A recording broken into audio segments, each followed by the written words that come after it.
Hi, Mind Candy Beauty fam. So today we are here with not just a celebrity hairstylist, but we can call her a cultural beauty architect and the founder of Texture on Set, Mrs. Naeemah LaFond. Welcome to the Mind Candy Beauty fam. Hey, Lyric. Hey, thanks for being here. Thanks for having me. I'm so excited. Yeah. We shot, rescheduled, got you in the I studio. know. So yeah. We're here. We're making it happen. We made it. So I'm glad you're here. So are you Thank ready to you. dive in Let's and get share into more about it. yourself and all the things? Let's get into it. All right, amazing. So before the titles, before the brand partnerships and all the accolades, some of which I named in your intro, who was Naeemah before the industry knew your name, and what made you first fall in love with hair? Who was I? I was a girl on the grind. I wanted to make it. I didn't want to be broke as an adult. That's who I was. Someone who's just trying to figure it out. And then I fell in love with hair just on a whim. I mean, I think I've always been in love with hair. My mom loves to say, when I was a little girl, even at the age of 2, she would just put me at her head when she wanted to take a nap and know that at least she could feel me touching her while she took a nap. And I would be preoccupied with hair for a good hour. So That's really cute. I've always been in love with hair, but I took it more as a career opportunity, a career idea. Just one day when a friend of mine asked me to come to a photo shoot with her. And at the time I was working at the DA's office. I was a court clerk. Wow. I've had many lives, true Gemini. But I feel like that's the Prior thing with to hair. creatives, always have so many different lives. Yeah. You know, I still today, to this day, I'm into so many different things. But yeah, I was a court clerk, and she was an aspiring model, and she's like, I have this thing called a test shoot that I need to go to. Can you come with me to do my hair? And she asked me because I was always the girl in college doing everyone's hair. You know, if you need a ponytail, if you need something, go to Naeemah's room. So when she had this photo shoot, she was like, let me ask you. And I went and did it. And that day I was like, this is a job. People do this for a living. I couldn't believe it. And it's honestly the first day that I felt fully alive in something that I was doing. It just woke me up. And, I think I thought I knew what I wanted to do. Like going into legal and law, I was really good at it. I was getting awards at the DA's office for my work. Wow. But just because you're good at something doesn't mean it's something that you need to do or something that you're passionate about. I was just good at it. But hair, that got my blood flowing. And I was like, I need to find a way to do this. I love that. I love that. And I want to go back to what you said about saying you didn't want to be broke, right? Yeah. Because I feel like everyone's fear. But I Right. feel like especially in a creative space, right? Yeah. So what made you take that leap, and was there a moment where you were like, you know what? We're pinching pennies here, but I have faith in myself and we're gonna push through. Yeah, it's crazy to say you don't want to be broke and then you go try to be a hairstylist or anything creative because there's that term of what do you call it? Starving artists. And we tend to be that for a while before we actually quote unquote make it. But I really had faith in myself. I really believed in my drive and what I could do. If I want to do something, I'm doing it. You know that meme that's I'm going to make it happen. I'm crazy. That's me. Me and my friends have an expression where delusional people run the world. Right. You got to be slightly delulu. Absolutely. Yeah. I would see names in big magazines and I'm like, oh, okay, so I'm going to do that. That's what I'm going to do. Not knowing that it was almost unreachable. Yeah. And I mean, like I said, you're not just doing hair, you're literally shaping culture. And whenever someone says Naeemah LaFond, it's okay, we got a heavy hitter here. So what was that moment early in your career where you're okay, yeah, I'm not just doing hair, I'm really trying to shape culture and I'm actually shaping culture? I think when I first started testing, so that's early on in my career, where I was doing test shoots and realized that a lot of the models that the agency had us testing with were not models of color. And I had to intentionally go out and find Black models to include them in my portfolio. And I started working with a photographer, Itasha Jordan, and who also was doing the same thing, who was really prioritizing Black women, Black beauty. And once I saw that there was like literally no intention of including us, I kind of made it like my secret mission. Mm-hmm. So in the work that I was doing, even through education, with the brands that I was working with, always making sure that I hired Black artists, Black assistants. I taught Black beauty, Black hair, Mm-hmm. wove it in kind of like a quiet way because I don't think the industry was ready for like today's version of Naeemah. Mm-hmm. But And what is today's version of Naeemah? she's the more like say what you mean, very, Mm-hmm. upfront and matter of fact about it because I think it's a different time. Like we have the space to do that. Where probably I wouldn't be able to hold the brand deals that I hold 10 years ago, saying Mm-hmm. things that I say today. Hmm. Interesting. No, but I mean, I feel like now though, it's like there's so many Black creatives, stylists, makeup artists, where it's like I'm just gonna say what I want to say, and it's like I feel like you have to. Yeah, This you point, have to. you Yeah. know. I mean, the pandemic and the Black Lives Matter movement was really the breaking point for me. Mm-hmm. During the pandemic, I was just watching all of these brands post Black squares and Mm-hmm. say how committed they are to equity and inclusion. And being someone who'd worked in the industry for so long, I'm like, really? Like when? Because Mm-hmm. I know you from the inside out. I know this industry from the inside out. And that's not my experience. Mm-hmm. So that's when I wrote that piece on what the industry can do to support Black artists that went viral. And I think with that, I mean, I held my breath when I posted it, but at that point, we're like going through it. We're like in the thick of the pandemic. So I felt like, hey, I'm going to say this thing. This whole planet is probably going to nothing anyway in a few months. So who cares? Let me just post this Mm-hmm. and whatever happens, happens. Mm-hmm. Like it doesn't. And also, I don't want to work in the industry that currently exists at the time if it's going to stay that way. Mm-hmm. So I rather say what I need to say and hopefully it starts conversations, makes changes. And if not, then I really need to reconsider my whole career because that's just not who I am.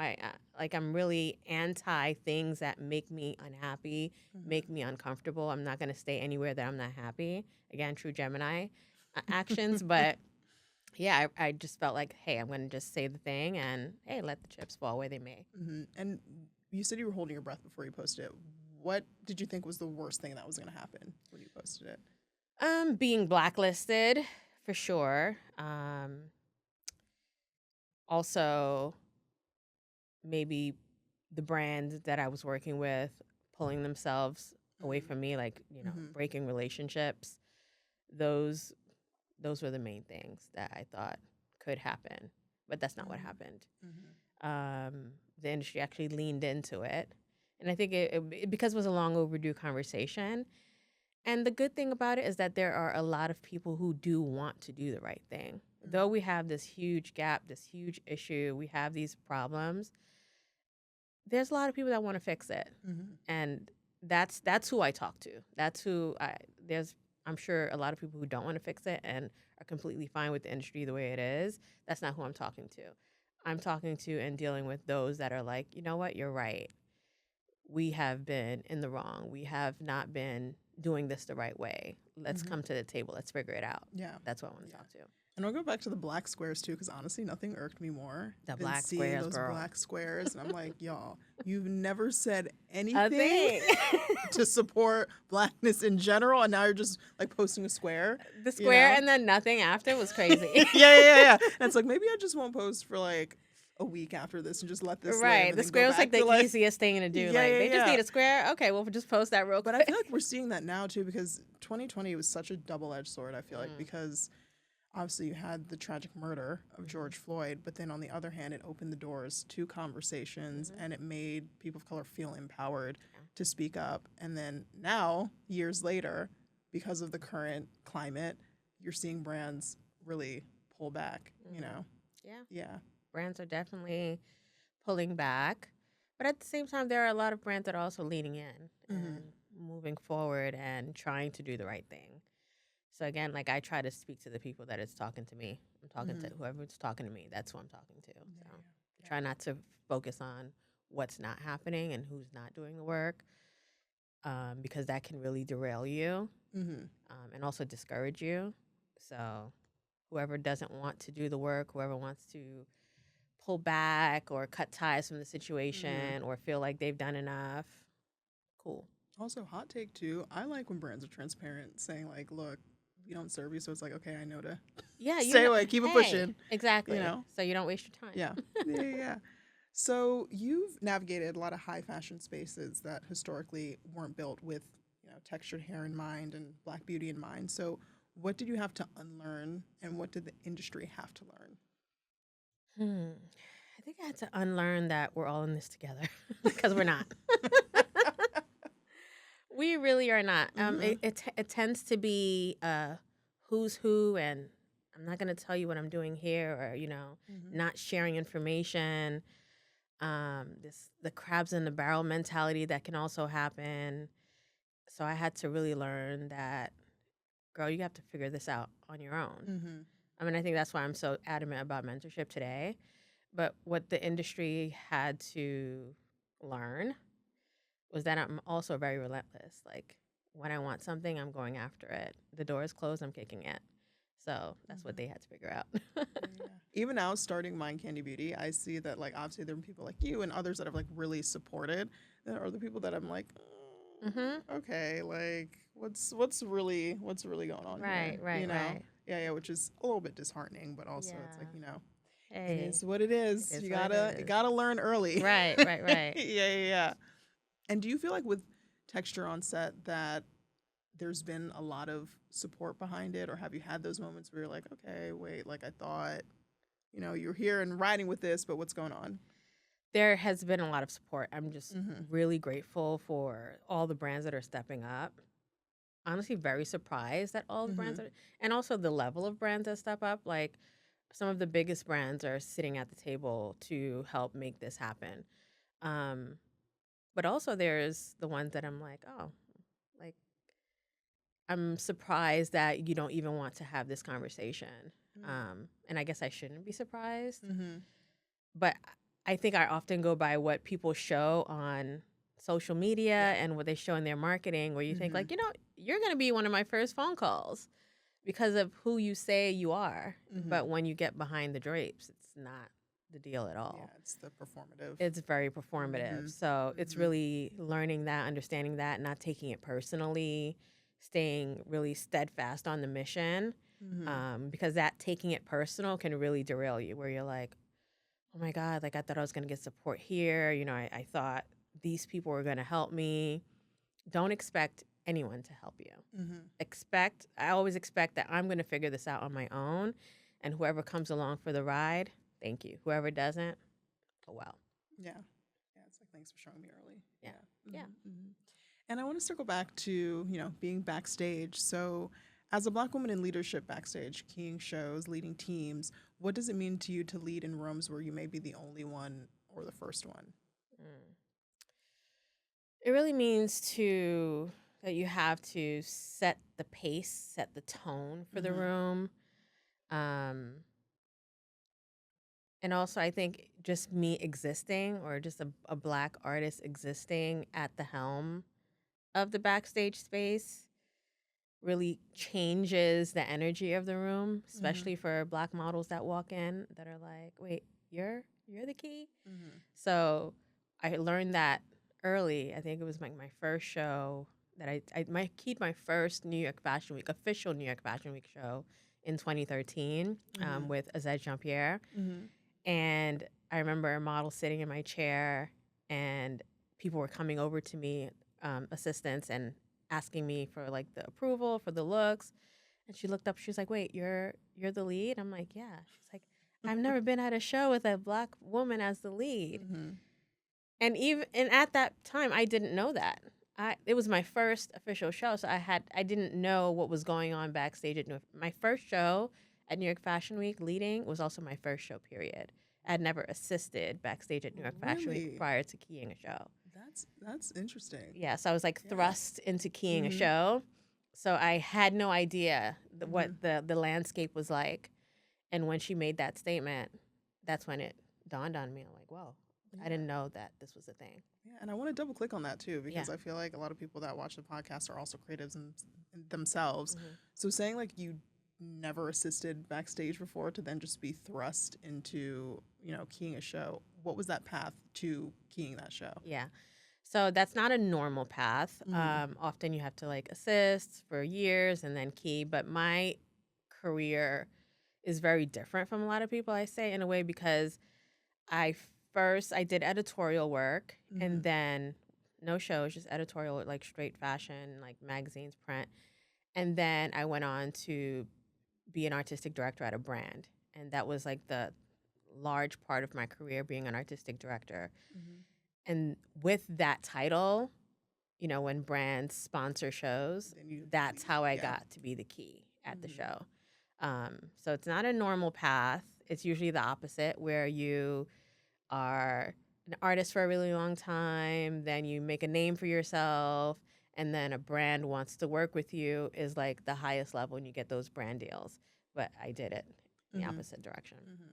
And like going back to the brand that you worked for, what was it like being in that corporate space as a Black woman? Whew. We don't have. I know the brand. We won't say the brand, but. It's not even the brand. I think Mm-hmm. it's being in the beauty industry, corporate beauty, as a Black woman, Mm-hmm. as a Black woman artistic director of a brand that is not specifically for Black women. It was very difficult. I was always questioned. People always questioned who I was and how did I get my job. I remember my first press interview as artistic director. Um, the editor asked, "So, like, tell me, like, how did you get this job? Like, was it like a fluke or something? Like, how did you?" She actually said like, was it a fluke? Literally verbatim. That's insane. And it broke my heart. Again, I think I walk in with like the best hopes and dreams of Mm-hmm. the room that I'm walking in, and just like backstage at Fashion Week, what she just said like made me realize like, oh, you've never seen this before. This is Mm-hmm. new to you. A fluke. That's crazy. Yeah. How And I did was you like, respond to that? honestly, I didn't have the, I guess, confidence and backbone that I had today. This was 2013. Mm-hmm.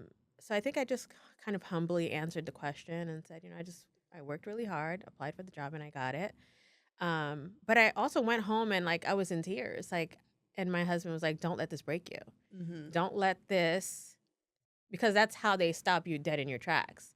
They try to humble you. They try to make you feel like you don't belong, Mm-hmm. and then you start to retreat.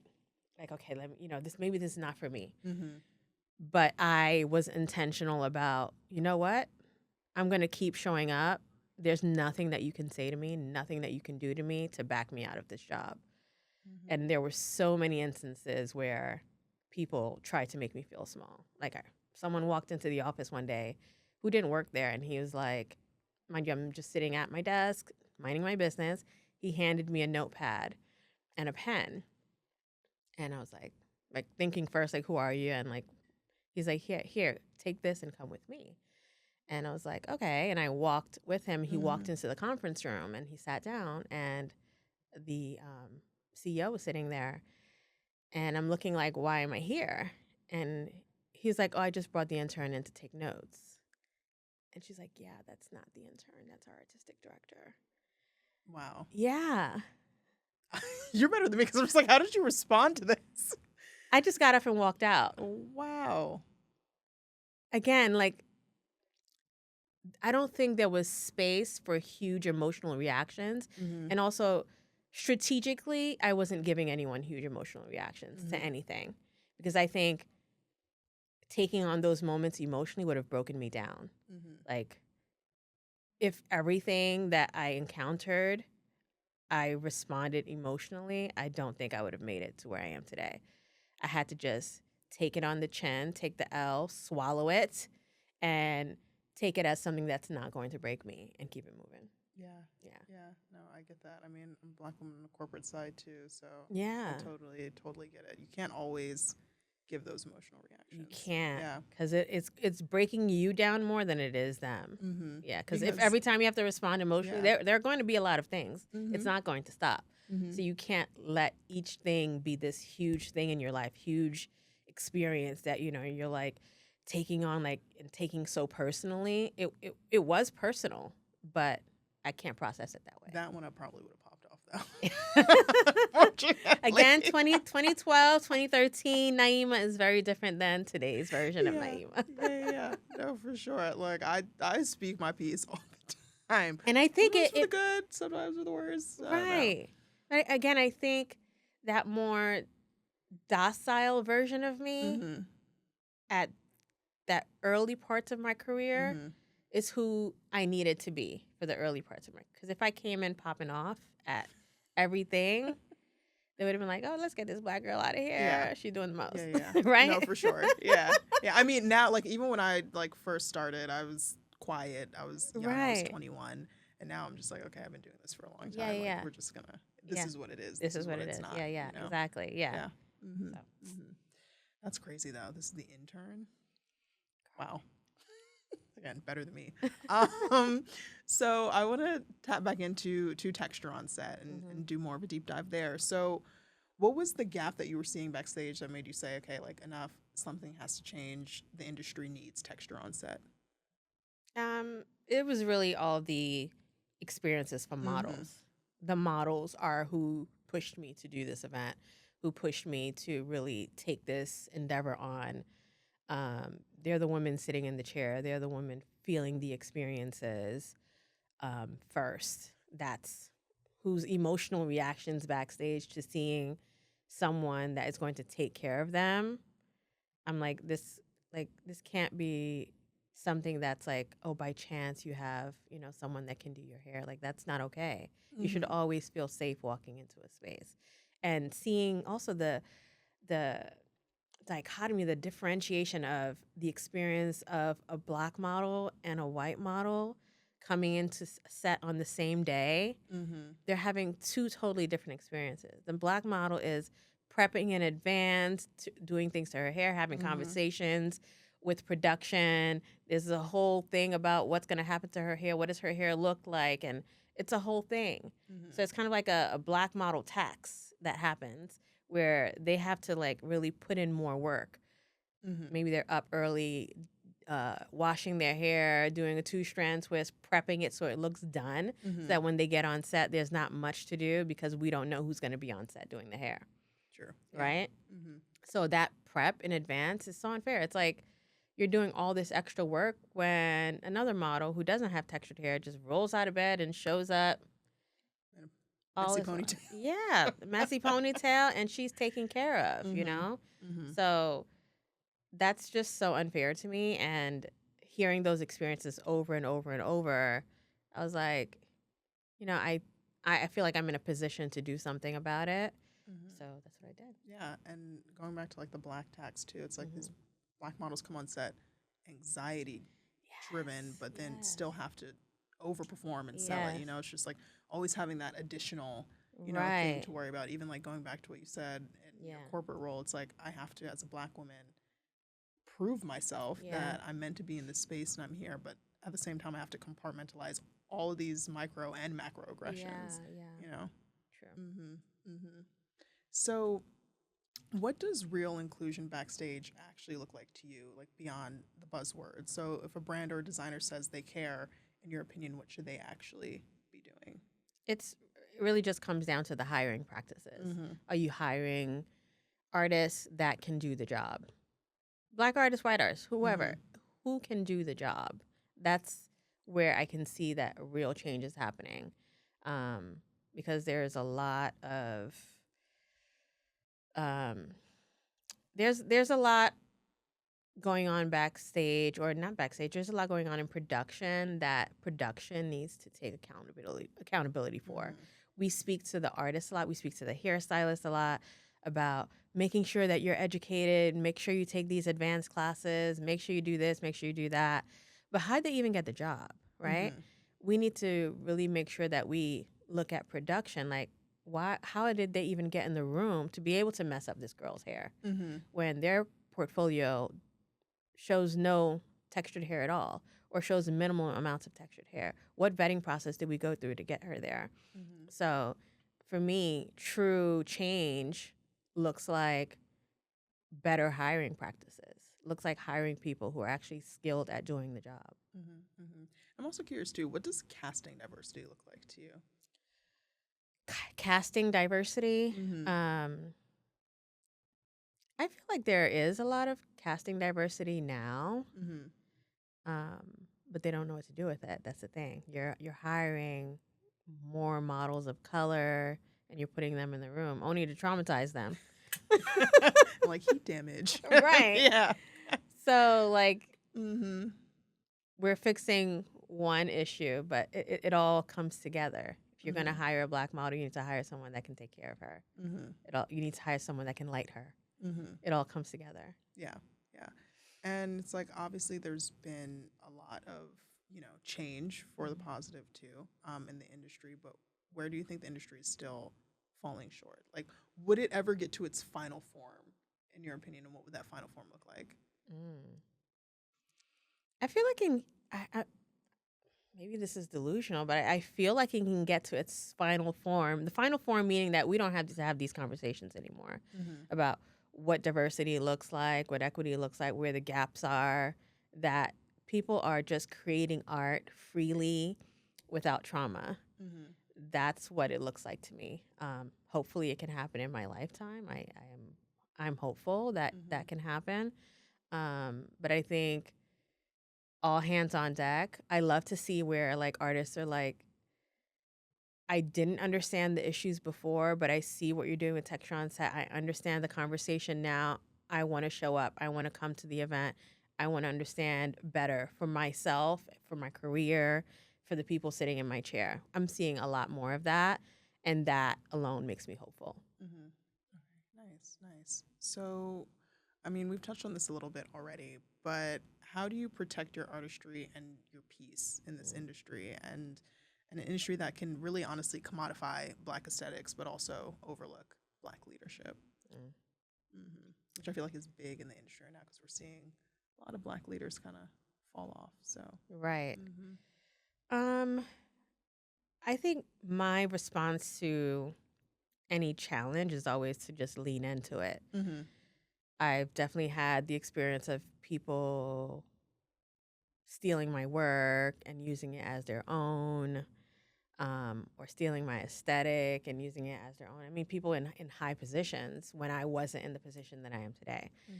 But how I respond to that and how I tell other artists to respond to that is to lean into your art, because what they're doing is not authentic to them. So they can't make their next move until you make your next move. So keep doing you. Keep showing up. Keep doing your art. Lean into it. Don't retreat once you see, oh man, like they stole my idea, or they're doing the thing that I was going to do, or don't start backing out of it. No, lean in, because you're the artist. You're the creative. You're the one with the skill. You're the one who's you, who has your imagination. So lean into that. Don't let people take your artistry away from you. Yeah. And do you want to, like, if you feel comfortable, deep dive into that? Like, what was a specific moment where someone took your work and you're just like, man, like, what do I do now? I have many, but I'm trying to think of one that would not immediately let you know who I'm talking about. Oh, there was one time I was on stage teaching at a hair show, and another artist who was much bigger than me at the time, more well-known white artist, when I got off stage, he was like, wow, like, I learned so much watching you. I'm stealing everything and teaching it in my next class. And I was just like shocked, like that he was just so blatant about it. That. Like, yeah. Did he think it was a compliment? No, they said it was said to, like, just so you know, when you hear it or when you see it, I'm letting you know.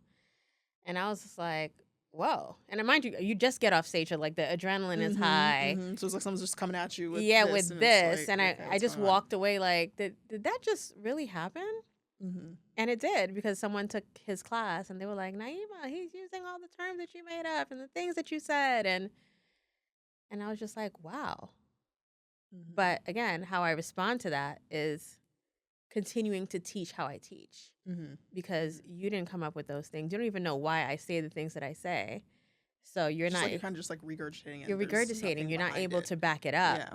So Mm-hmm. that's where you have to, as the artist, as the originator of whatever it is that you're creating, lean into that, back it up, talk about it, post more about it, do more of the work, do more of your work, create, create, create. Don't let people steal your thunder, steal your art. Mm-hmm. Who are the women, past, present, whose shoulders you stand on? I would say Annie Malone, who really used education as freedom. Beth Ann Hardison, who really challenged the industry and challenged racism in the industry. Toni Morrison, I think I might get this quote wrong, but she says something like, if there's a book that you haven't read and you want to read, go out and write it. Mm-hmm. So those are the kinds of women that, for me, flame the path that allows me to walk. And I think about the things that they've done, the strength that they've had. Even also Tamika Mallory. She was the one who inspired me to speak out during the Black Lives Matter movement, and to talk to these brands about what's happening in our industry, because I saw how strong she was with all those cameras in her face, saying the things that she was saying and not blinking, not stuttering. And I was like, wow, like, and she's talking about life and death. I'm talking about hair. You're like, if she can do it, I can If do she it. can do it, I can do it. Okay. Yeah. So yeah. So women like that. Yeah. Okay. Amazing, amazing. And this is like a random question that just popped in my head. That I'm like, I'm actually curious about your opinion on this. Yeah. So everyone's been talking about the America's Next Top Model The tea documentary, and I finished watching it last weekend, and I was honestly shook. And I just were like, what are your thoughts on everything from Tyra and the accountability to the makeovers and hair, and even going back to the first cycle where they completely botched, I think her name was Ebony, her hair. And I just want to hear your thoughts, because I need to hear it. So there's two things can be true at the same time. Tyra Banks is an icon, a legend. She has done such great things in her career, just as a model, not even including America's Next Top Model work with that. But also, America's Next Top Model was very problematic. I think what's happening right now, what we're seeing, is that the backlash is more about her not taking accountability. The sorry wasn't really a sorry. It's not really landing as a sorry, because it comes with a but.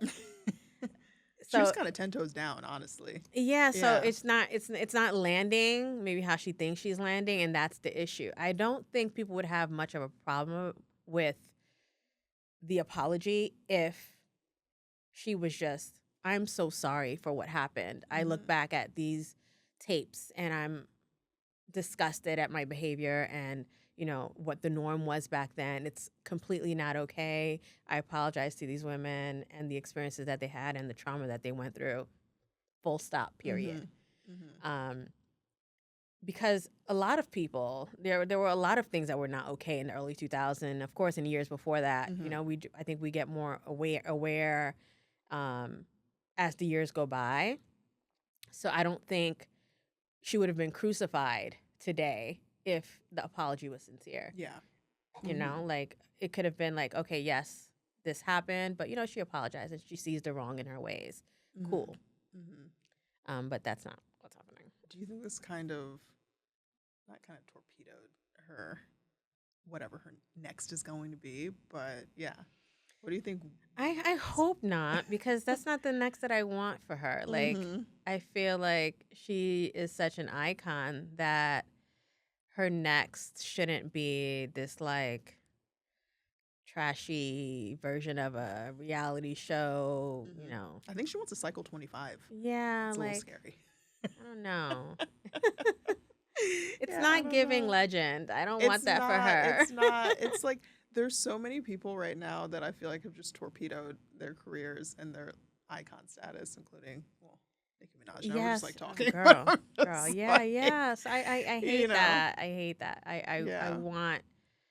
I want better for her. I want her Mm-hmm. legacy to be protected a little bit more, and she is like not Destroying helping, it a little destroying it. bit. Yeah. Oh, Tyra. Yeah. Okay. Wow. I just wanted to like talk about that and get your POV because like I've been dying to talk about it with someone. Yeah, all the group chats are like going off about this, right? Yeah, We're all yeah. It's talking like about all it. over social media. And Yeah. yeah. It. I thought it wasn't gonna land. Like I thought it was just gonna drop and it was gonna be like okay, like maybe like a little flash in the pan, but it like opened the door for a whole Yeah. conversation. Yeah. And even just a conversation about like what a real apology sounds like, Mm-hmm. right? Mm-hmm. It's like also like a mental health conversation too. Like when you have issues with Mm-hmm. people, like what does a real conversation look like? Yeah. What does a real apology sound like? Mm-hmm. I think it kind of put it on a billboard like this ain't it. Because I feel like it was so contradictory too because she said America's Next Top Model, she started it for diversity and to like push that forward because of the things she experienced in her career, and then I feel like it just kind of collapsed inward on itself and kind of missed the mark and then started to perpetuate what was actually going on in the early TV 2000s. is a beast. Television, film, production, all of that can get really crazy, and I think you can easily lose yourself. And I think that's what we saw. But I think it's salvageable with a sincere apology. Cycle 25. Would you ever go on if they're like, we want someone to come in, do hair? No, girl, I'm home with my popcorn. Like, I'm watching from afar. What if they're like, we really want to push diversity, talk about Let's what get we the did diversity wrong. girl. Like, Naeemah, come in, talk to us about hair, doing models' hair on set. Girl, I don't know. You're like, that might ruin my career. That's going to go left for sure. So we're kind of at our last question, actually. So we always want to educate the next generation and drop gems. So for that next generation of hairstylists watching you, what do you want your legacy to be? I want my legacy to be that I held the door open. That's, I think, the most important thing for me. That though I experienced some things that were not fair in the industry, unkind, traumatic, all the things, that I didn't put that on to the next generation and instead held the door open, helped them out, offered opportunities, held hands. That's what I want my legacy to be. Love that. Amazing. Well, Naeemah, thank you so much for coming on to the My Kingdom Beauty podcast, and welcome to the fam. Thank you for having me. Yay, that's a wrap. Woo!